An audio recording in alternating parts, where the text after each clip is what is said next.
Once a giant, always a giant. For me, it's only a giant. What's going on YouTube? Diggy546. Definitely hit that subscribe button if you're new. Like the video if you like the video. And I won't tell if you click that bell. But let's go ahead and get into this. Got everything. I've got your name, I've got your address. Think I might pay you a visit.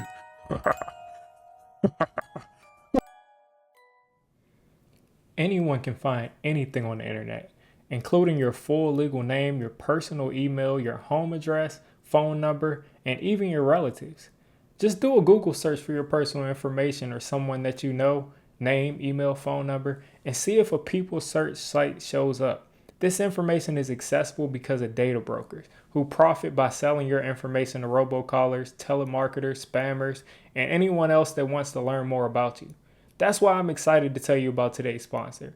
Aura will identify data brokers that are exposing your information and automatically submit opt-out requests on your behalf. They'll even opt you out of junk mail and telemarketing lists. You can use my link, aura.com/diggy, to try 2 weeks for free and see how many data brokers are sharing your information. It's also linked in the description. You can also scan the QR code. Aura has already found my information on literally over 100 sites so far. And guess what? If they do take my identity, they'll cover me up to $1 million. They have a VPN, password manager, real-time credit and identity theft monitoring, internet parental controls, and antivirus software. If you sign up right now with my link, Aura will give you a 2-week free trial. Go to aura.com/diggy to start your free trial now. Woo-wee! I'm gonna finally be able to get that PS5.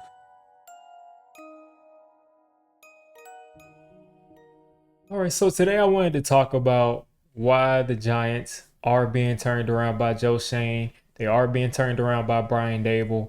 And I just wanted to get into some stuff. I'll start off with Joe Schoen. And the first thing is, looking at next year's salary cap, the Giants have $50 million in cap space. That's with the contracts that he's locked down. We have $50 million in cap space next year. That means that guys like McKinney, guys like anybody else that you're looking about re-signing, maybe Aziz, you have the money to do it. And that's just the tip of the iceberg here.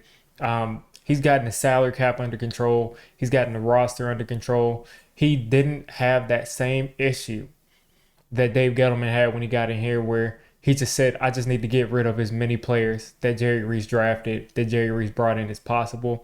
Joe Schoen actually said, we can use some of these players and we can just get more pieces to complement them and get good results. And that's something that I think is really underrated that Joe Schoen has done so far. Some quick things that he's done. I mean, kind of line by line. He's made some great cheap additions like Isaiah Hodgins, who was instrumental into us getting to the playoffs last year, who was instrumental in us winning that playoff game last year, and was really Daniel Jones' kind of number one go-to target down the stretch. Jihad Ward, a team leader, a guy that a lot of these young guys look to for leadership. As I said, he's a guy that was really good against the run. At the beginning of the season when Aziz wasn't there, he filled in really well when Aziz wasn't out there at the beginning of the season. Didn't provide that pass rush potential, but was a solid guy who knew the system, who, again, is adored by his teammates and is part of instilling that new culture. He's a winner. Also, a guy like Tyree Phillips. Tyree Phillips is a guy who we don't really think that much about. But when Evan Neal went down last year, you can argue that he played better than Evan Neal. There was definitely not a drop-off. And there was not, a train wreck coming off of that right side when Tyree Phillips got in there. So those are some cheap additions that Joe Schoen brought in that made all the difference. Also, superstars. Now, these are Dave Gettleman guys. And what I talked about earlier, Dave Gettleman got rid of all of Jerry Reese's players.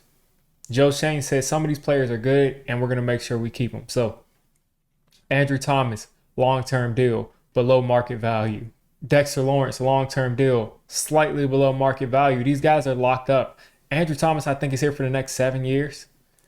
Dexter Lawrence is here for, I think, the next 5 years, something like that. These guys are locked up long-term, and they're locked up and I hate to say locked up. These guys are under contract as New York Football Giants for the long term at lower than market average value is. It's just that simple. Andrew Thomas, we were thinking may very well get 27 to 30 million dollars a year, but he's making about what, 23, 24. Same thing with Dex. He's making 22. The same as Deron Payne. Deron Payne is a good player, but let's be real. He's not Dexter Lawrence. It's just that simple. So those guys got done. Daniel Jones's deal got done, and there's an out of the deal after 2 years. So either Daniel Jones can come back in 2 years and say, listen, we got to this point. You know, do you want to kind of drop this average per year, extend me, give me 60 a year, or give me 55 a year? Or if Daniel Jones doesn't play well, you can very well just say, listen, you're not cutting it. We have to move on. So that's something that he really did masterfully. It worked out for both sides. And Daniel Jones has his security. The Giants have their security after 2 years. Listen, if DJ goes out there and stinks up the place this year, literally this year, the Giants can literally be drafting someone or going out and getting someone at the end of this year. DJ sits as a backup for a year and then he's gone. I don't think that'll happen. I think he will continue to improve, but all the bases are covered there. What's the next thing that he did here? Kayvon Thibodeau, Azeez Ojulari, Xavier McKinney, Saquon Barkley, Daniel Bellinger. Again, some are Gettleman guys, some aren't. But he's got these guys on the roster. He recognized that these guys had to get onto the roster. Again, like his additions, Kayvon Thibodeau and Daniel Bellinger, two young players that Daniel Bellinger looked like he could be a tight end one as a rookie. The only reason he's not tight end one now is because we had an opportunity to get a superstar tight end. But Daniel Bellinger looks like a tight end one. He was like a 5th round pick, or a 4th round pick, sorry, which is kind of right for a tight end. And then Kayvon Thibodeau is looking like he could be a superstar. Azeez Ojulari and Xavier McKinney are in prime position, again, to get long-term deals. We can afford to pay these guys $50 million in cap space next year. Now, the whole Saquon thing, they're going to play the market however they want to, but you have a strong core. You have a strong young core of players, and I don't think he's going to let these players get away. And again, I'm going to give Dave Gettleman credit as I get through this video because a good amount of these players are Gettleman players. But the best thing about having a general manager that's aware of what's going on is that he's deciding that these players are valuable and he needs to build around these players. So next up, the Giants have great vet players too. Leonard Williams, Adoree Jackson. You're seeing it more Gettleman guys that he has not gotten rid of. He had multiple chances to get rid of Leo. He had a chance to get rid of Adoree, and he chose not to. So you can say what you want to say, but he's making the right decisions there. Darren Waller and Bobby Okereke are going to be vets that are going to be here probably the next 2-3 years that are going to instill culture, that are going to be leaders in this locker room on the defense and on the offense. And I think they're both going to make really big plays, important plays for this team. So getting supplemental guys to complement what's already there is what Joe Schoen has done well so far. But let's keep it real. At the end of the day, Joe Schoen is going to be judged first on that Daniel Jones contract, which he has an out of, but also he's going to be judged by these 2 drafts that he's done so far. So let's look down these 2 drafts. 2022, Kayvon and Neal, no-brainers. They were no-brainer picks. He had 5 and 7. The order that he picked may have been instrumental in making sure he got both of them. But these guys were no-brainer picks. If you had the opportunity to get those guys, you get them. They were talked about as the best tackle and the best edge in the draft multiple times. And I think they will be. Wan'Dale Robinson was the 2nd round pick. He had a 100-yard game that he tore his ACL, literally the catch that he caught his 100th yard. He tore his ACL and he was out. So I think Wan'Dale Robinson, there's hope there. Josh Ezeudu, he's an unknown. Is he going to be a starter? Is he not going to be a starter? I've seen some good reps. I've seen some not so good reps, but you expect a 3rd round guard that your general manager takes. You expect that guy to eventually be able to start or at least be a part of the heavy rotation. Cordell Flott, he's had his opportunities, small opportunities, but this year he has an opportunity to be the starting slot. Darnay Holmes has been getting picked apart all training camp long, and Cordell Flott is in a position to get his starting spot. Now, can he do it? I've seen him look much better on the outside than the slot, but time will tell if Cordell Flott can win this spot. Bellinger looks like a hit. I mean, he's a 4th-round pick. He's basically a starter. Dane Belton, too early to tell. I just haven't seen enough from Dane Belton to just say, like, this guy was a hit. This guy wasn't a hit, anything like that. Now look at 2023. Now, of course, disclaimer, and I'm not covering every single pick because 6th, 7th round picks, it is what it is. But 2023, you definitely can't judge. These guys haven't touched the field. They haven't touched the field. So all I can go off of is my thoughts and how they've looked so far in training camp and what was thought of them before the draft. So first off, again, no one has played yet, but Deonte Banks was seen as a good pick. It was seen as a value pick. Man, physical corner at the line of scrimmage, cover corner, fits the defense perfectly. If Wink could pick a cornerback, he probably would pick Deonte Banks. His physical skill set, his physicality. I think Deonte Banks is a Wink Martindale corner. John Michael Smith, versatile center. He can move. He can play the power game. He's not a 320-pound center, but he is a powerful player. And he's been looking good. Now, against Dexter Lawrence, he's not winning those reps, but no one on the planet is. But John Michael Smith has looked good so far in camp. Jalen Hyatt was a guy who was a huge playmaker in college that people were concerned about being able to do those things in the NFL. I think he will. He has superstar potential. If he's not a superstar, he has a potential to be a guy that's just really fast, that gets behind the defense, and he has great hands, which a lot of these guys that are speedsters that flame out and don't, succeed in the NFL, it's because they just can't catch the ball. They drop a bunch of passes. I mean, Ted Ginn, all these guys. But Jalen Hyatt has great ball skills, great hands, and I think at the very worst, he'll be, a second kind of receiver that makes those big plays from every now and then. Eric Gray, playmaking running back. He can catch the ball. He can run the ball. He's elusive, not a home run guy, but he is a guy that I think will contribute and will make some plays. Not a starting running back that you give like 25 carries a game to, but I think Eric Gray is going to be a good player for us. And also we got him in the 5th round. And then lastly, I'll touch on it. And we have gotten guys like Javarius Owens,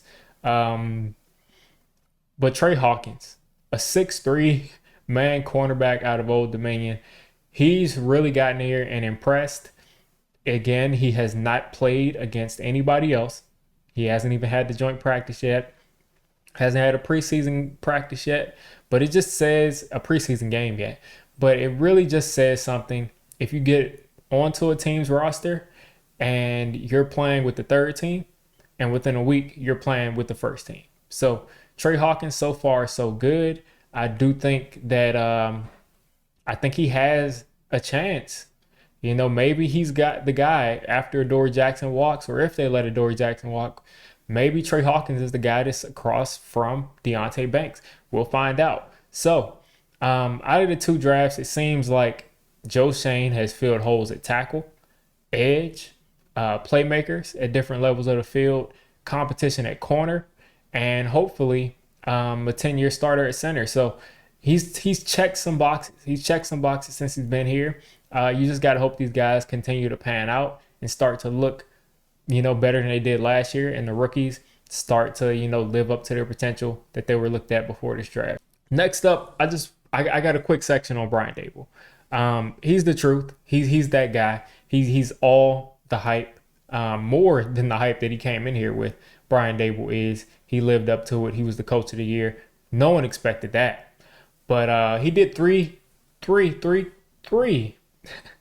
I don't know why I kept wanting to say something else. But 3 key things he did when he got here. So one is he hired a great coaching staff.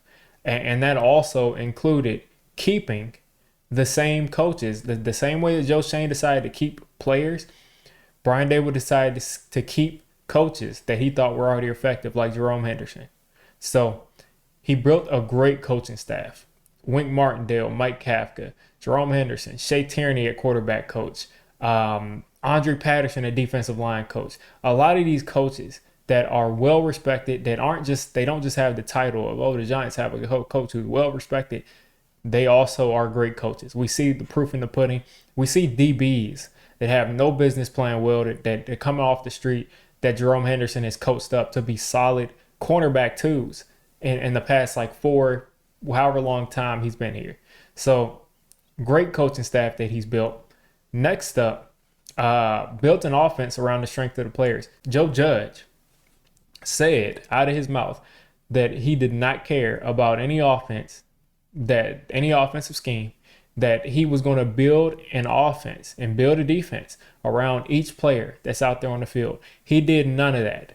He didn't do it. Now, whether that was a John Merritt thing because they made him hire Jason Garrett, I don't know. But we did not have an offense built around our players. We did not leverage our players' strengths. Brian Daboll leverages all of these players' strengths, does it to the best of their ability. Daniel Jones, he's gotten a lot more out of Daniel Jones than anybody has since Pat Shurmur. And I think he's only going to continue to get more. So that's something he's done absolutely great. And I think the best thing that Brian Daboll has done is I'll kind of squeeze these two things into the third point is he holds players accountable, but he also holds them accountable because he believes in them. Now, why does Brian Daboll believe in these players? How do I know that he does? Just look back to the first game he coached. Going for 2 with Saquon Barkley, it made no sense. We could go to overtime. We could try to play it out, but he decided to go for 2 for the win week 1. Told the players he believed in them. They came through for him. Now, also during that game week 1, Daniel Jones threw a boneheaded interception. Brian Daboll laid into him. I mean, he shouted at him. He screamed at him on the sideline. And ever since then, we have not seen Daniel Jones make a critical error of that nature. We just haven't seen it. We haven't seen it happen one time. We've seen him make mistakes. Don't get me wrong. But we have not seen him make critical errors in the red zone like that. We just haven't seen it since then. So also, look what happened with Kenny Golladay, $72 million man. Big man on campus, former Pro Bowler. And listen, I'm a fan of Kenny Golladay. I hope he can go somewhere and be a superstar again. But it just wasn't working out for the Giants. It wasn't working out with Daniel Jones. And it wasn't working out. And guess what Brian Daboll did? David Sills, get out there. Isaiah Hodgins, get out there. Me and you, get out there. He put everybody out there before he put Kenny Golladay out there on the field. And I think that really showed other players that he's putting the best players out on the field. It's not about where you were drafted. It's not about how much money you get paid. It's about who's the best players. They're going to be the ones that play. And if you can't produce, you will not play. So I think that is done numbers. And I think that's a huge reason why we've been able to make the progress that we've made. And after touching on these two, Brian Daboll, Joe Schoen, what they've done for this team, I think they have an opportunity to go out there. This is what they have to do. They got to go out there and they got to replicate and improve on what they did this past year. But these two might be the answers. These two might be the two that stay here. They're both fairly young. They might be the guys that stay here for 15 to 20 years and really bring the Giants back to a very, very respectable organization once again. I mean, Tom Coughlin stayed here for 14 years, I'm pretty sure. Hopefully these two guys can stay here forever and get us a couple of Super Bowls and have Giants fans back to being fans of a respectable team that's a playoff contender every single year, that is a Super Bowl contender every couple of years. I'd love to see it. But you guys let me know some of your favorite things that our coach and our GM has done so far that makes you feel really great about being a Giants fan and really great about the Giants' future. If you made it this deep into the video, come on, just hit the subscribe button. I make Giants content primarily, draft content secondarily, and during the season, I'm going to be doing a lot of reacting to pretty much most of the NFL games and everything NFL. So if you made it this deep, go ahead and join the D6 squad.